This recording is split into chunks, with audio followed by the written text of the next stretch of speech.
Hi, everyone. It's Nicole here from Sydney English Teacher and from the Successful English Learner by Sydney English Teacher. And we have reached episode 25 in my Question of the Day series. How great is that?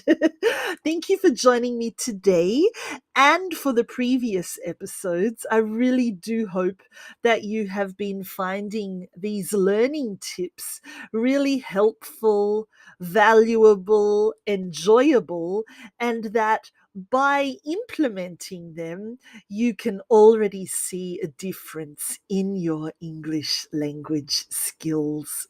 So, what are we going to talk about today? Well, today we're going to focus on writing skills. And the question that we're going to look at is writing is so boring, but I need to improve. What can I do to make it more fun? I think that's a question we've all asked ourselves. What can we do to make writing more fun? Most people are afraid of writing in English, even in their own language. And it's considered, I suppose, one of the more boring, less enjoyable activities. But as you know, it's very, very, very important. We can't skip the skill of writing. We definitely need to be writing something every day. So, today I'm going to give you some ideas of what you can do so that writing in English is a lot more fun, a lot more enjoyable for you. Are you ready? Let's have a look. Number one, first of all, you need to change the way that you think. Okay? If you tell yourself that writing is boring, well, it will be boring. And you will do anything to avoid practicing your writing skills. Does that sound familiar?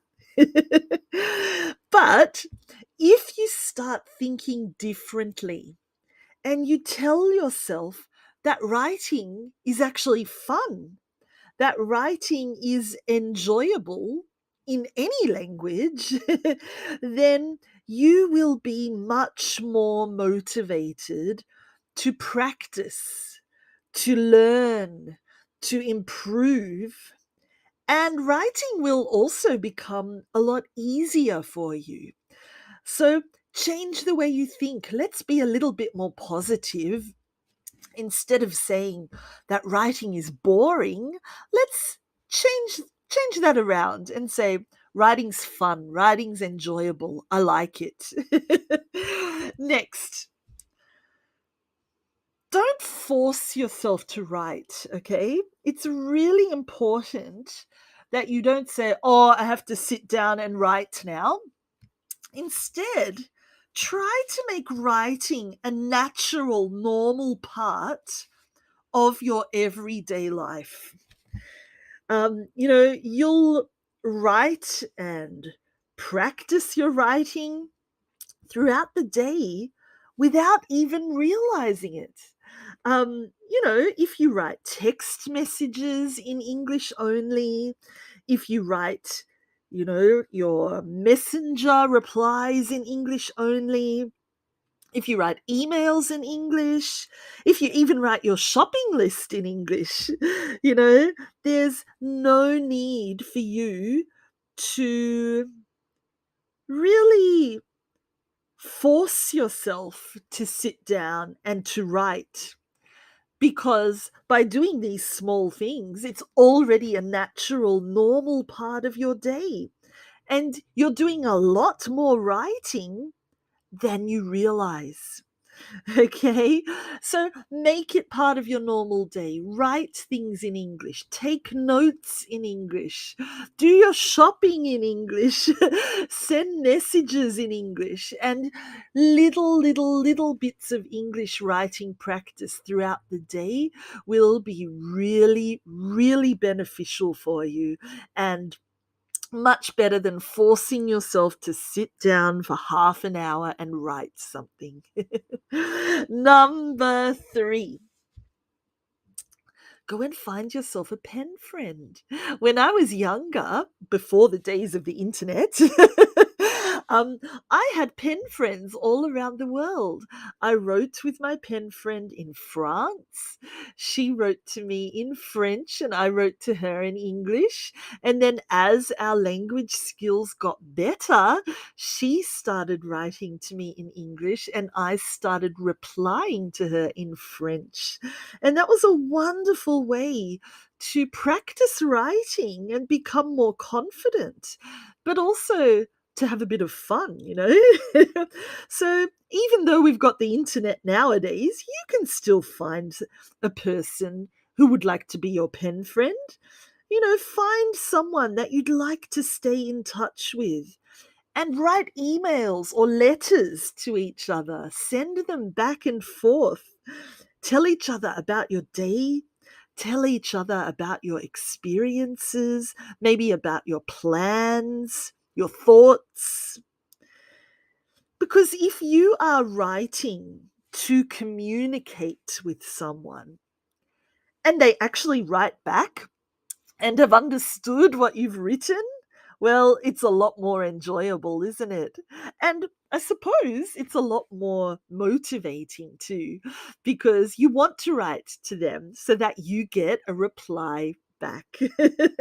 So go and find a pen friend, write to them regularly, and that is great writing practice and lots of fun too. I'm sure you agree with me. Number four, obviously, we can play writing games. You know, games always make things more fun. Life is way too short without games. So when it comes to writing, you can have a lot more fun with writing games too. For example, you could do a game called Finish the Sentence. So one person writes the beginning of the sentence and you have to finish it. It's really funny actually to see what you both come up with. Another nice writing game is called Pass It On. So, as a group, you write a story together. One person writes a sentence and passes it on to another person. They continue that story with another sentence and pass it on to the next person, etc., etc. And then at the end, by the time you've all finished, you've got a beautiful story and quite a funny story as well. And it was fun writing practice. Another fun writing game might be to replace the word.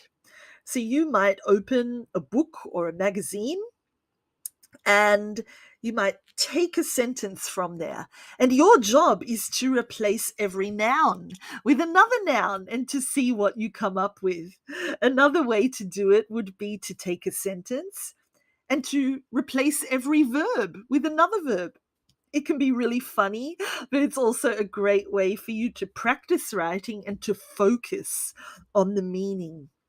Another great writing game is one that's called speech bubbles. So what I'd like you to do again is to, open a book or a magazine or a cartoon, anything at all where you have a picture. And what I want you to do is to imagine what's happening in this picture, what the people are saying, or what the animals are saying if they're animals. And your job is to write the speech bubbles on that picture of what they are saying. I know it sounds a little bit funny, it sounds a little bit maybe silly, but it's actually a lot of fun. And showing those speech bubbles to other people can be really enjoyable too, and explaining to them why these people are saying this, why you decided that they would say this. So, speech bubbles is a great writing one. And another one is to think about a story you have read, or a story that you know, or even a film that you have seen. And your job is to rewrite the ending, to, make it your own, to change that ending in some way so that people will be surprised. So that's another great way to practice writing. And it's lots of fun. So a quick review here of the key points from today that I'd like you to remember. Number one, change the way that you think. Okay. If you believe that writing is boring, it will be. But if you believe that writing is fun and enjoyable and helpful, well, it will be. So change the way you think. Think more positively, and your writing will improve and you will be more motivated to write as well. Number two, don't force yourself to write. Make writing a normal, natural part of your day by completing lots of short, easy writing activities, such as answering your text messages, your emails, your messenger messages in English, writing your shopping list in English, or even just taking notes in English. So, that's a normal part of your day, and all of that adds up. By the end of the day, you've actually done a lot of writing practice. Number three, go and find a pen friend. Find someone that you write back and forth with quite regularly, and send each other letters or emails. It's your decision. But the more that you communicate together and keep in touch, the more writing practice you will have and the more confident you will feel. And finally, number four, play some writing games. I've already given you a few examples of writing games you can play, and I'm sure you will agree with me that games are always fun. So if we can play some games to practice our writing, that's even more fun. That's a great bonus. So there you go, some tips from me about how to make writing much more enjoyable. Another quick bonus tip for today is I'd like you to start a diary or a journal. Just buy a book. It doesn't have to have the date, it can just be blank pages. And I'd like you to write down your thoughts, your plans, your experiences every day. Don't go to bed until you have written something in your diary, in your journal. It doesn't have to be very long, even just half a page is enough. Okay. And if you do this every day, it's one of the best ways to improve your writing skills, but also it's a great way for you to see your writing improvements. You know, if you look on page one and then you skip forward and have a look on page 50, you'll already see that your writing is much, much better. Even better if you give it to someone to read and to give you feedback or corrections. So make writing a regular habit, and writing will come naturally to you. It will be more enjoyable and you'll be much more motivated. So if you have any questions at all about today's topic, or any of the other English language skills, please do get in touch. Please do ask. I'm here to help and to answer your questions in a future episode. I'd also love for you to come and join my learning community. We've got a wonderful blog and website. We've got thousands of learners from all over the world on my Facebook page, in my Facebook group, and on my YouTube channel, learning with me every day. And of course, we've also got my wonderful online courses and learning library. So if you've got any questions or you want more information about any of this, definitely get in touch or go and visit these links directly. Thank you so much, everyone, for joining me today. I hope you enjoyed episode 25, and that you're feeling a little bit more motivated to go and practice your writing skills. And if you follow the advice I've given you, I guarantee it will be lots of fun. If you found today's episode helpful, Please go and share it with family, with friends, so that they can benefit as well. Thank you so much, everyone. Have a wonderful day, and I will see you again soon for episode 26.